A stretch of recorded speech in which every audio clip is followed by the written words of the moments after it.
the holy place on this Christmas morning, 1972.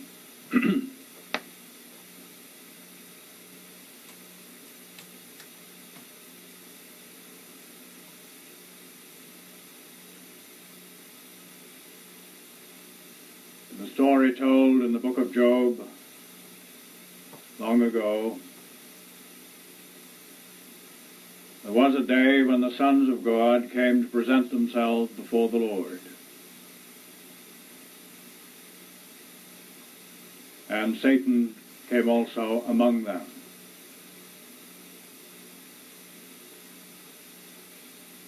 Satan is the self-centered, self-willed consciousness of man.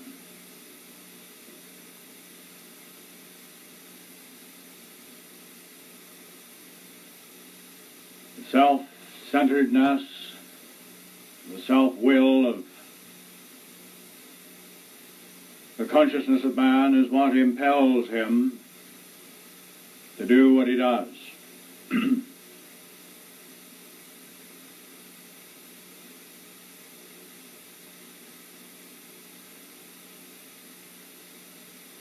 Satan is certainly not an unknown quantity. In the world as it is in this day and hour, for here is a compulsion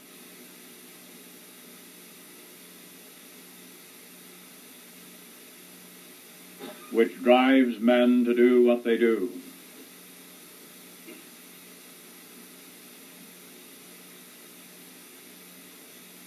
That day long ago,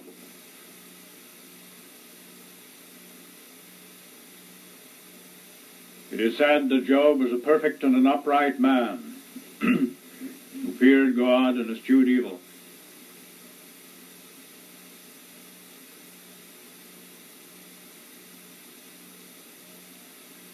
There was, however, evidently a weakness in the hedge about him.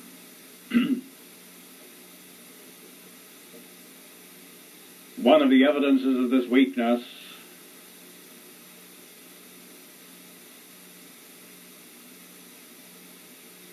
was indicated at the point when his wife suggested that he curse God and die.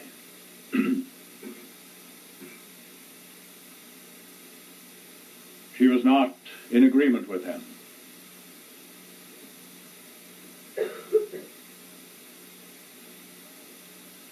Because of whatever weaknesses there were in Job's hedge,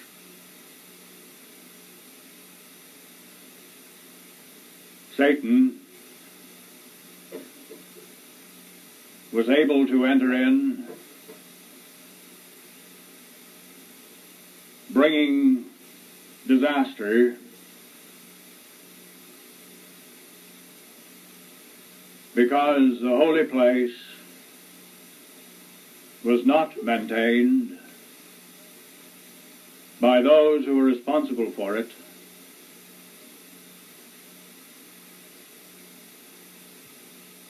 The hedge was breached.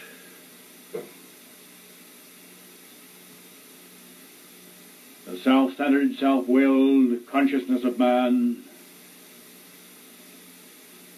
Satan, the adversary, took command of the situation temporarily.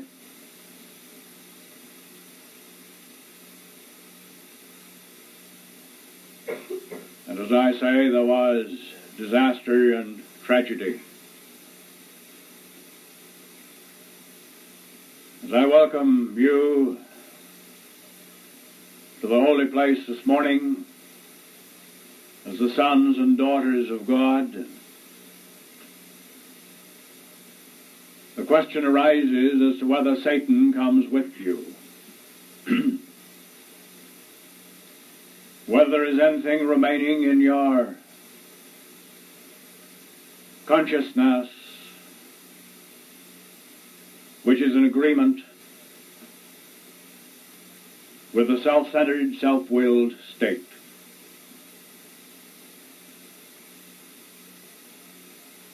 At that time, because there was a weakness in the hedge, what Satan had to say necessarily had to be listened to. This morning, I trust that we may ignore anything that he might have to say. He has many specious arguments to maintain his position in those who are self-willed and self-centered. But relinquishing this state of consciousness in favor of praise and thanksgiving to God,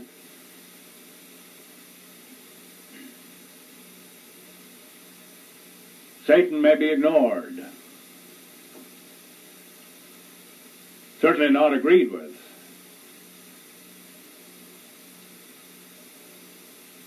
Because our agreement is with the Lord. In the holy place we may come before the veil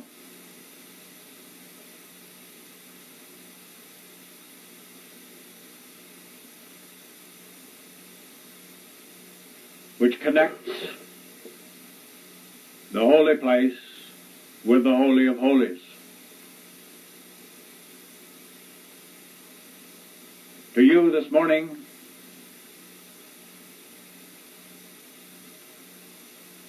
I represent that most holy place. And remember that only the high priest enters therein. But the high priest, whoever he may be,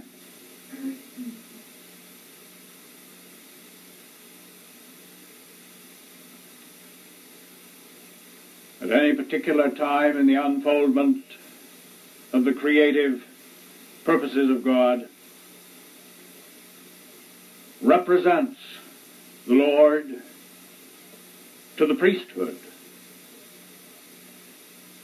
and represents the priesthood to the Lord.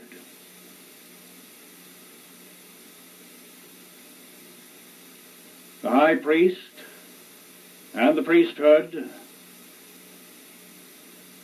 represent the Lord to the people, and the people to the Lord. These are the people of the encampment. The high priest, the priesthood, and the people of the encampment represent the Lord to the world, and the world to the Lord.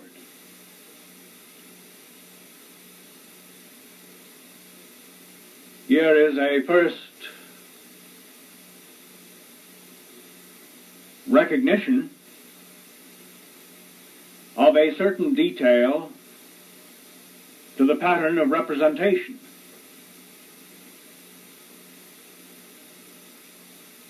There is an intricacy to it, in one sense, requiring each individual to be faithful and true, maintaining integrity in his or her particular place,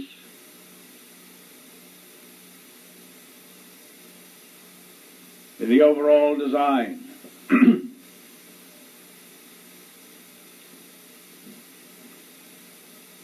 In this pattern of representation, over the last few days, we have moved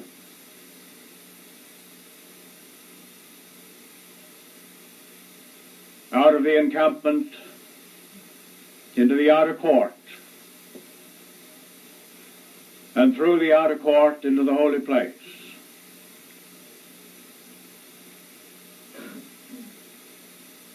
To provide the setting in the holy place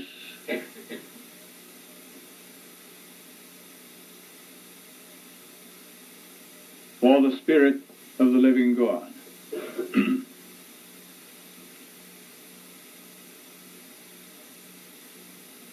That Spirit is represented to you this morning by the Spirit of the words which I speak.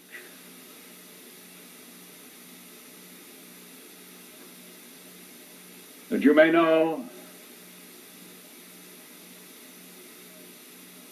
that the holy place is a reality because of the reality on earth of the Holy of Holies.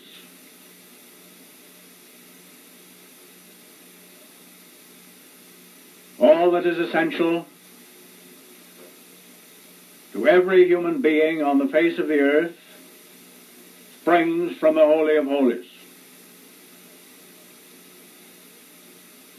To deny this truth is to die.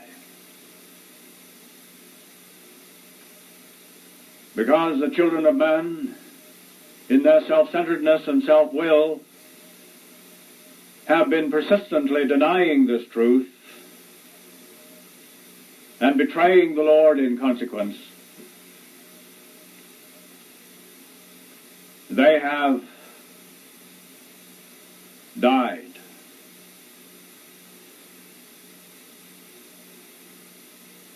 And the whole world moves to the point of death. Death to what? To self-centeredness and self-will. If a person is identified with this, a dupe of Satan, then it is death to that person.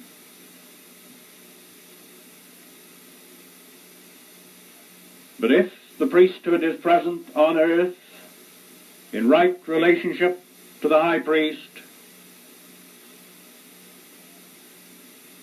then the door is opened to life. There is life for the world. There is a future for the world on this basis. Those who indulge in self-will and self-centeredness take the attitude so often described by the words, "Eat, drink, and be merry, for tomorrow we die." That's true, of course, to those who indulge in such fantasy. Death is a chosen course, but only by reason of their own attitudes, by reason of their own decision.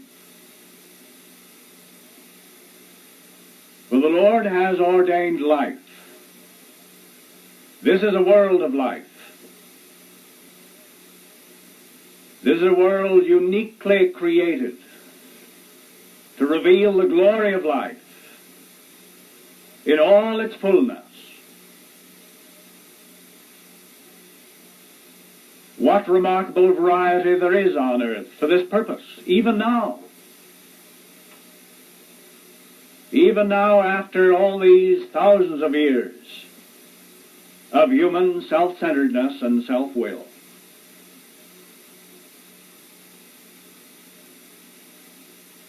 Now we stand again in the holy place, aware of the reality of life.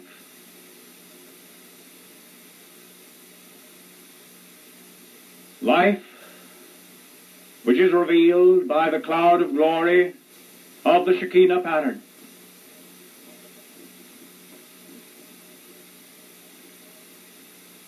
The cloud of glory emanates from the Holy of Holies, because therein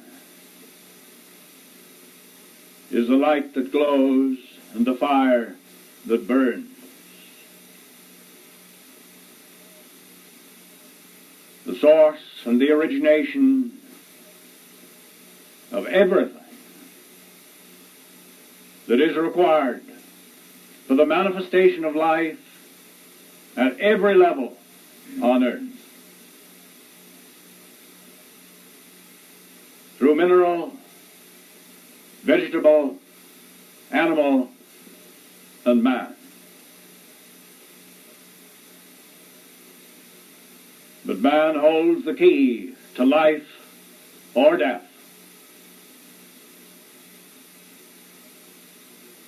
Assuming the posture of ignorant self-centeredness and self-will, he dies. And he takes his world with him.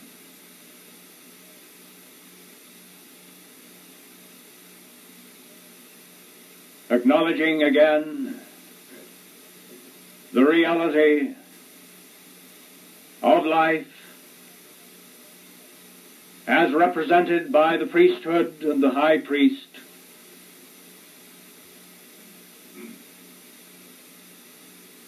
the experience of what has been called the resurrection immediately applies.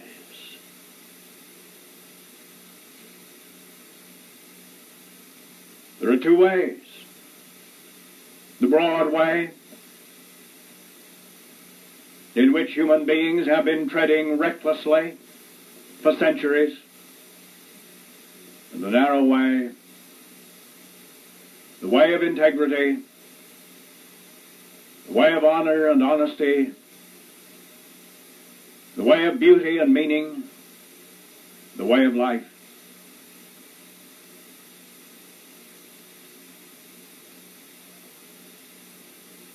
Out of the Holy of Holies, the word is spoken through the priesthood. Choose ye this day whom ye will serve.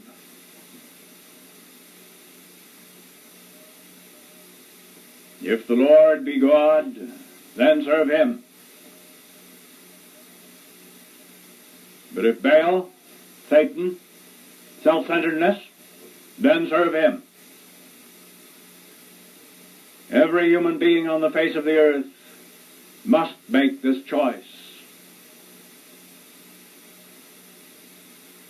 This choice has been made in every generation all down through the ages. But now we come to the time of culmination.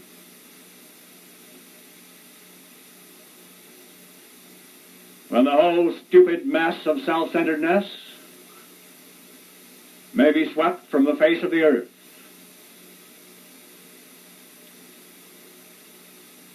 This occurs by reason of the creative power of God, not by any mighty effort of man, whose sole effort is the digging of his own grave.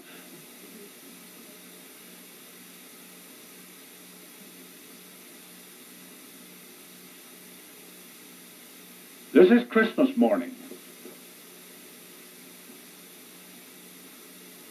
This year,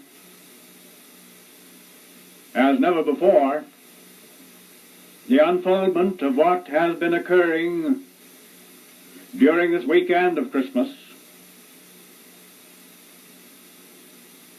has been placed in my hands.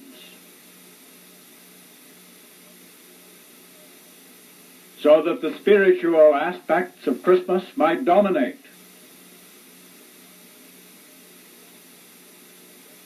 Heretofore, the material aspects have tended to dominate. Because it has been in my hands, and because there has been the openness of response that has appeared, because of whatever measure of integrity is present, we have moved to this hour.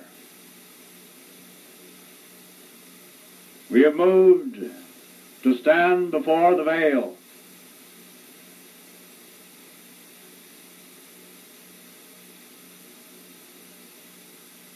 A place of trembling.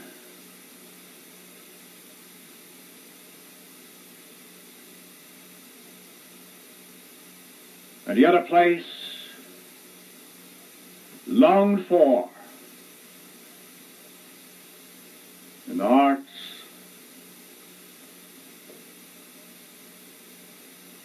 of those whose response and integrity brings them to that place.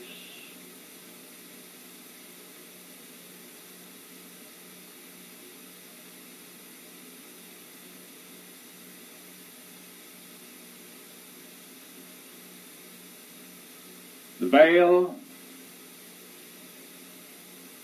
connects the Holy of Holies with the holy place. It is not a veil of separation.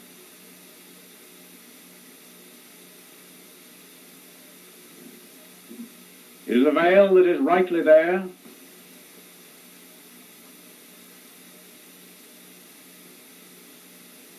impenetrable,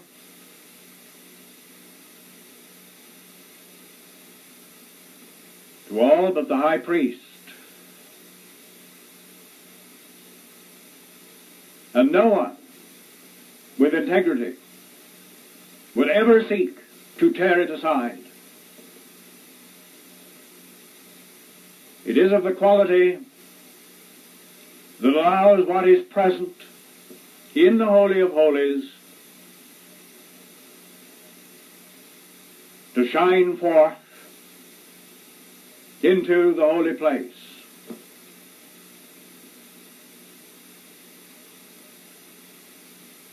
So that the holy place may be the place of the experience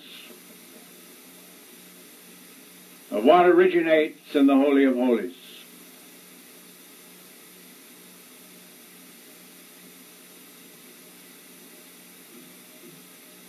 The setting of holiness is maintained that it might be so. That the birth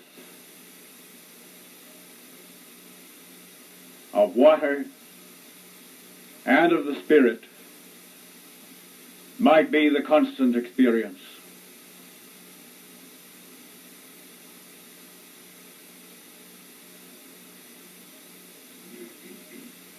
As this hedge is maintained to preserve the holiness of the holy place, the creative power of God becomes increasingly evident, shining forth as the veil into the holy place, through the priesthood, into the outer court, where the consciousness of those who occupy the encampment comes to focus in praise and thanksgiving.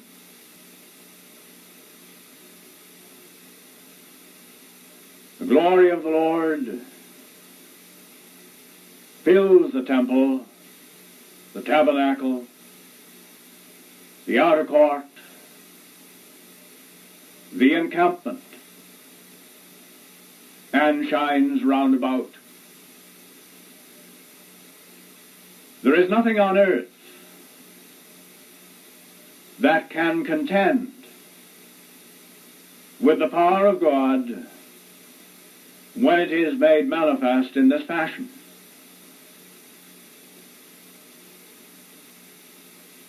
The world is inevitably restored.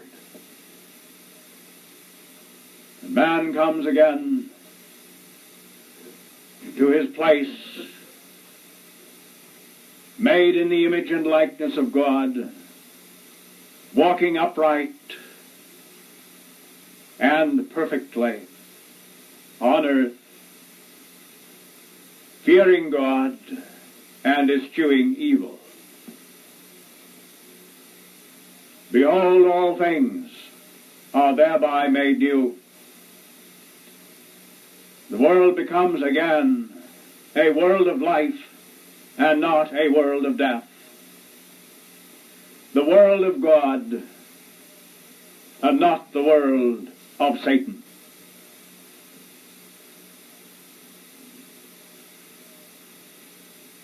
Lift up your hearts and eyes in this hour in praise and thanksgiving to God, in the consciousness of the quality and the character of God, which is your own, and in the awareness of the Lord God in the holy place, in the midst, as the Lord himself said when he was on earth, where two or three are gathered together in my name, in the consciousness of me, there I am in the midst of them. So it is in this hour. So it is in every hour. When there are men and women of integrity who stand in that integrity, revealing the truth of themselves in the expression of the glory of life on earth. That glory of life made manifest is the cloud of glory of the Shekinah. Behold, in this hour of this Christmas morning, so is it established to you and through you and all those of integrity who share the responsibility of the priesthood of God on earth today.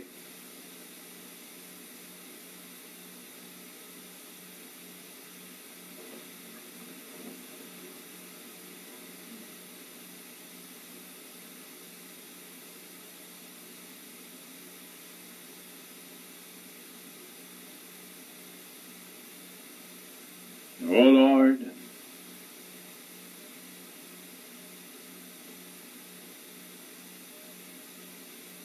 I am present before this company this morning, representing Thee.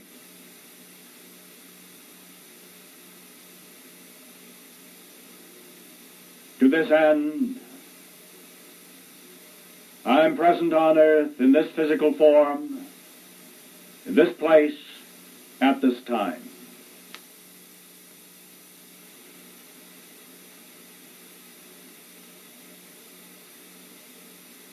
My word spoken in the current of Thy Spirit in this hour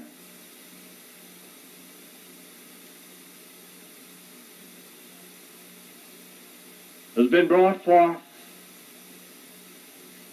by reason of those of integrity and open response who are present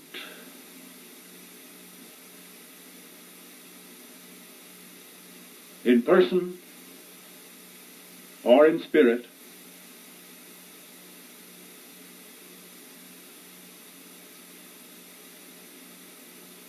I am thankful for these blessed ones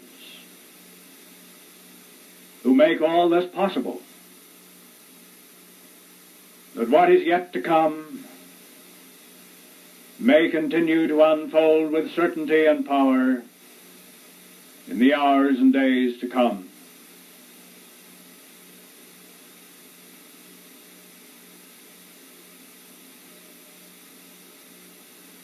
I am am thy servant, and these are thy servants.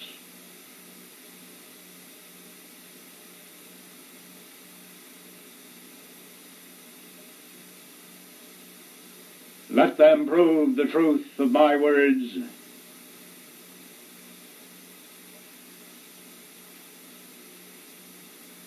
in the future.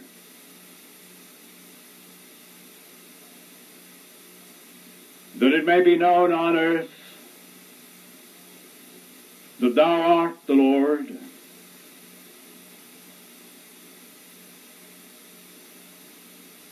that thy will is done,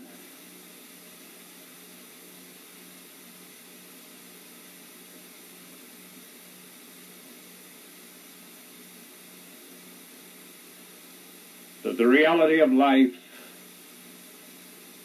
comes again in the fullness of true expression.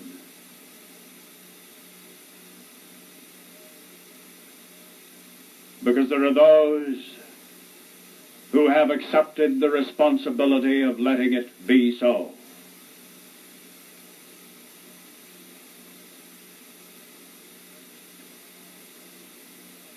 Those who are no longer moved in any way by Satan, by self-centered self-will, but are moved only by thy Spirit, that through thy Spirit, according to thy word, all things are made new.